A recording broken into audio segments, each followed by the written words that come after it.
மற்றொரு பாகமாக இருப்பது களரி, அடிமுறை, சோர்முறை. இதையும் நம்முடைய மக்கள் மன்றத்துக்கு கொண்டு சேர்க்க வேண்டும் என்ற முயற்சியில் தான் 2005ஆம் ஆண்டு பதிவு செய்யப்பட்ட நிறுவனம். அதுக்குள்ள Indian martial art academy and research centre அப்படின்னு சொல்லி ஒரு அமைப்பை ஏற்படுத்துவோம். அதனுடைய முக்கியமான வேலை என்ன அப்படின்னு சொன்னால், இந்தியாவில் இருக்கக்கூடிய அரிய கலைகள் ஆகிய இந்த மாதிரி களரிப்பயிற்று, குத்துவரிசை, சிலம்பம் இவற்றையெல்லாம் பதிவு செய்வது மட்டுமல்ல, அதை ஒரு அடுத்த தலைமுறைக்கு கடத்தி செல்ல வேண்டும் என்ற நோக்கத்திலையும் அதை கொண்டு வருகிறோம். அந்த அமைப்பில் இது 2வது வகுப்பு. இந்த நிறுவனத்தில் முதல் வகுப்பு ஆண்களுக்கு மட்டும் செய்தோம். அது திருச்செங்கோட்டில் நம்முடைய செக்ரட்டரி குணசேகரன் அவர்களுடைய தலைமையில் அது 8 வாரம் நடந்தது நினைக்கிறேன். நாராயணசாமி சொல்லி அவர் நடத்தினார். அப்புறம் பெண்களுக்கு வேணும் அப்படின்னு சொல்லி கேட்டுக்கொண்டதால் அதுக்கு யாரை செலக்ட் பண்ணுறது அப்படிங்கும்பொழுது எனக்கு மணிப்பூர் காளிதாசா அவர்கள் நினைவுகிறார். அதனால் இதுக்கு ஒரு நாள் டைம் எடுத்துக்கிட்டோம். இந்த இடம் நம்முடைய இடமாக இருந்ததுனால இதுக்குள்ள வைத்து நடத்துவதற்கு ஒரு வாய்ப்பு கிடைத்தது. பொதுவாக கடலை போயிட்டே என்ன இந்த பயிற்சியை செய்வதற்கு பெண்களுடைய வரவேற்பு மிக குறைவாக தான் இருந்தது. நான் இது படித்த காலத்தில் என் கூட படித்த ஒரே ஒரு பொண்ணு இருந்தார். ஒரு நாள் அவள் நடக்கும்போது பார்த்தீங்கன்னா ஆம்பளை நடக்கிற மாதிரி. ஆனால் நம்ம அப்படி இல்லை. ஏன்னா அவள் ஒரு 12 இயர்ஸ் 15 இயர்ஸ்க்கு மேலே அவள் படிச்சதுனால அந்த மாதிரி ஒரு ஸ்டைல் இருக்குது. இன்றைக்கு என்ன அப்படின்னு சொன்னால், சில ஆசான்கள் அவர்களுடைய பெண் குழந்தைகளுக்கு இந்த வித்தைகளை டீச் பண்ணுறதுக்கு தயாராக இருக்காங்க. அந்த வகையில் பாரதி ஆசான் அவர்கள் நம்முடைய பெண்களை பற்றி பேசியவுடன் அவர் சொன்ன முதல் வார்த்தை எனக்கு 2 பொம்பளை பிள்ளைங்க இருக்காங்க. அதுக்கப்புறம் நான் ஒன்றுமே பேசலை. டைமை தான் எதிர்பார்த்துருக்கோம், கொண்டு வந்து சேர்த்துக்கிறோம்.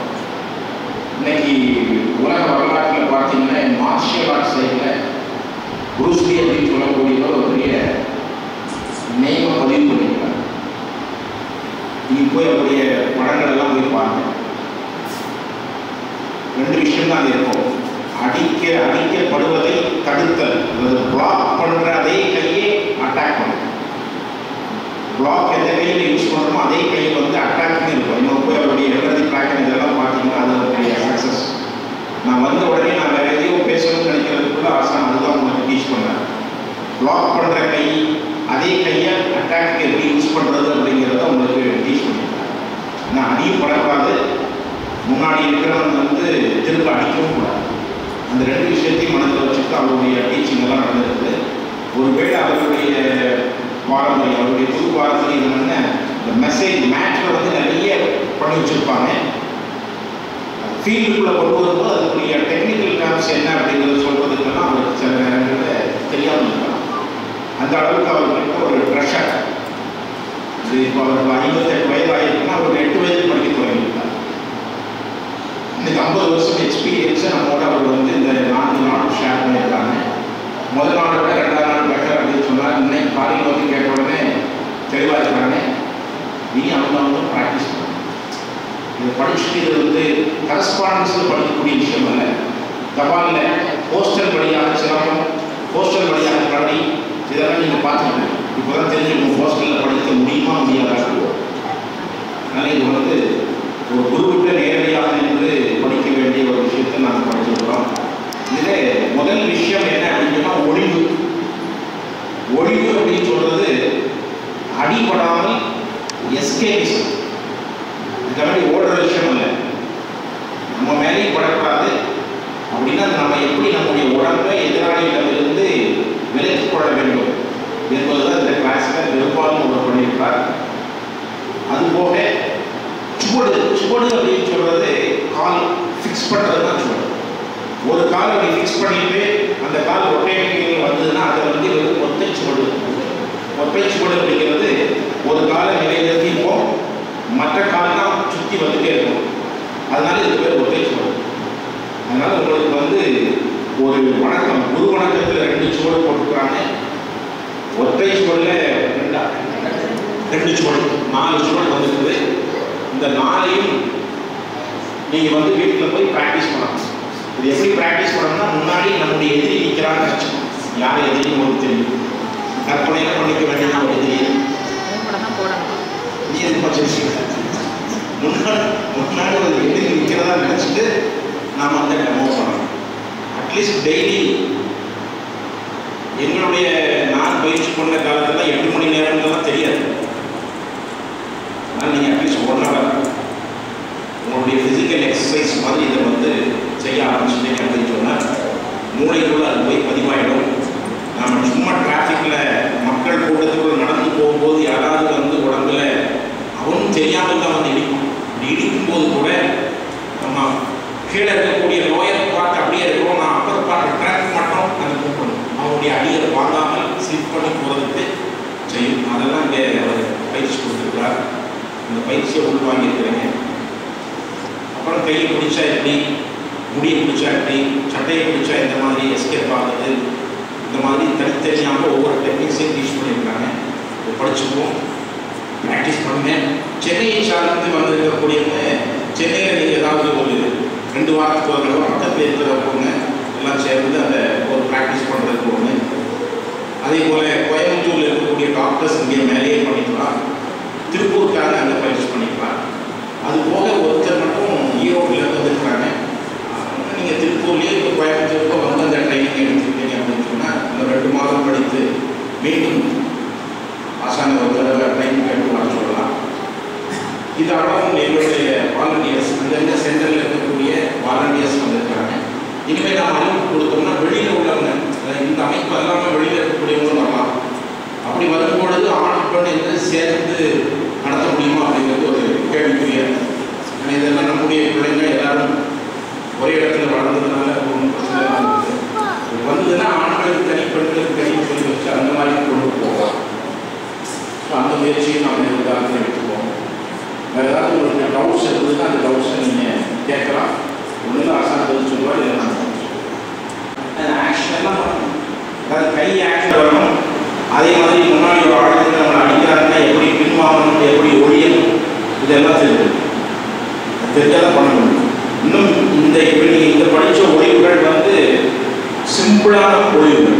இன்னும் சில ஒழிவுகள் அந்த ஒழிவுகளில் நீங்கள் போகும்போதே அவங்களுக்கு கீழே வரணும்.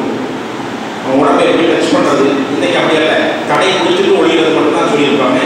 அவங்க உடம்பை தொடாமலே பாடி அவங்க அந்த இடத்துலேருந்து ஷிஃப்ட் ஆகி ஒழிக்கணும். அதெல்லாம் இன்றைக்கி படிக்க முடியாது, கொஞ்சம் லாங் ரன்னில் படிக்கணும். அதனால் அடுத்த 2 நாள் வரும்பொழுது நீங்கள் இப்போ படித்தது திரும்ப ஒரு ரெஃப்ரெஷ் பண்ணிவிட்டு மீண்டும் ஒரு சில புதிய விஷயங்களை படிச்சுட்டு போகிற மாதிரி கொண்டு வரலாம். வருடத்துக்கு ஒரு முறை ஆசாரம் மீட் பண்ணுற மாதிரி பிளான் பண்ணுவோம்.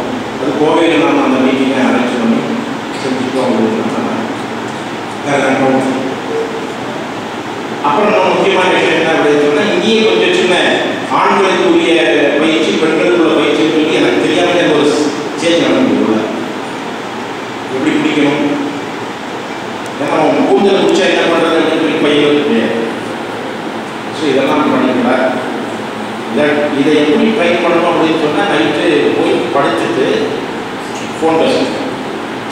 படுத்துட்டு இங்கே என்ன நடந்தோ இதெல்லாம் முன்னாடி ஒரு ஆள் நிற்கிறது மாதிரி கற்பனைகள் நாம் செய்து இமேஜினேஷனில் ஆக்ஷன் செய்துட்டே இருக்கும். அப்படி செய்துட்டே இருந்தால் தான் மீண்டும் நினைத்த மாத்திரத்தில் வரும். ஒரு மாதத்துக்கு, அதாவது டெய்லி 2 மாதம் கண்டினியூஸாக நேரம் ஒரு தூக்கம் வந்துருக்கு. ஏன் தூக்கம் வந்துருக்காங்கன்னா, இது அவன் அடிக்கிறானா, இவன் அடிக்கிறானா, இவன் தலைக்கணும், இதெல்லாம் இது என்ன வரும் அப்படின்னா அலர்ட்னஸ் கொடுத்தே இருக்கு. இதுக்கப்புறம் நம்ம 1 year இதை நீங்கள் படிச்சிங்கன்னா வீட்டுக்குள்ளே யாராவது நம்ம வீட்டில் இருக்கிறவங்களே நடந்தால் போதும், காதல் சம்பவம் யாரும் நடக்கிறாங்க. ஸோ அந்த அளவுக்கு மூளையை வந்து ரொம்ப பக்குவப்படுத்தக்கூடியதும், மூளைக்கு வந்து பன்முக ஆற்றல், பல பகுதிகளிலிருந்து மூளையுடைய வேலையை தோன்றதுக்கும் நாம் படிச்சிருக்கோம். நீங்கள் பார்த்தீங்கன்னா தெரியும், 4 சைடு 4 பேர் நிற்கிறாங்கன்னா பிரெயினுடைய அலர்ட்னஸ் வந்து வித்தியாசமாக இருக்கும். அதாவது சில தூக்கம் ஏன்னா ஒழுங்கான வேலையை செஞ்சுருக்காருப்பா, அதனால படிச்சிருக்கோம், புக்கு படிக்கும். ஆனால் இது அப்படியே இல்லை, முதுகு பின்னாடி வந்துருக்கிறாங்க, கை எங்கே போகணுமா, கால் இங்கே வரணுமா, எல்லாம் கோஆர்டினேஷன் பார்த்தீங்கன்னா ஒன்று கை போகிற இடத்துக்கே கால் போகும், இன்னொரு இடத்துல பார்த்தீங்கன்னா கால் ஒரு இடத்துக்கு போகும், கை ஒரு இடத்துக்கு போகும். அப்போ ஆப்போசிட்டாக வேலை செய்யும். முதல்ல கையும் காலும் ஒரே இடத்துக்கு போகும். அடுத்தது பார்த்தீங்கன்னா கை போகிற இடத்துக்கு கால் போகாது, காலத்துக்கு போயிருக்கும், கை வேற இடத்துக்கு போயிருக்கும். ஸோ இதெல்லாம் நம்முடைய மனதுக்குள்ள ரெக்கார்ட் பண்ணி வர்றதுக்கு டைம் முடியும். இப்போ ரொம்ப பெர்ஃபெக்டான ஏஜ் யார் வச்சுக்கிறாங்க அப்படின்னு சொன்னால் கொஞ்சம் காலேஜ் படிக்கிற டாக்டர்ஸ் நம்ம சென்டரில் இருக்கக்கூடிய டாக்டர், அப்புறம் ஸ்ரேயா, அப்புறம் சென்னையில் அந்த நம்ம கம்ப்யூட்டர் கவிதா ஸோ இவங்கெல்லாம் வந்து அந்த ஏஜ் குரூப்பில் வந்து பெர்ஃபெக்ட் ஏஜ் ஃபாஸ்ட்டாக உள்ள கொண்டு வரும். சிலப்பெல்லாம் வந்துருக்கிறோம், படிச்சுக்கிறோம், என் சைடு நம்ம எல்லாருமே பெர்ஃபெக்ட் ஒரு சிலர் தவிர அந்த ஏஜை கிராஸ் பண்ணாமல் வந்துருக்கிறாங்க. அதனால் இது மீண்டும் நாம் இது செய்தோம் அப்படின்னு சொன்னால் வலிமையான ஒரு உடலையும் மனதையும் கொண்டு வருவதற்கு உடலுடைய வலிமைக்கும் மன வலிமைக்கும் இந்த இதை வந்து பயன்படுத்துகிறாங்க. இது 4 days படித்ததுக்கு சர்டிஃபிகேட் அப்படின்னு சொன்னாங்க. காரணம் என்ன அப்படின்னு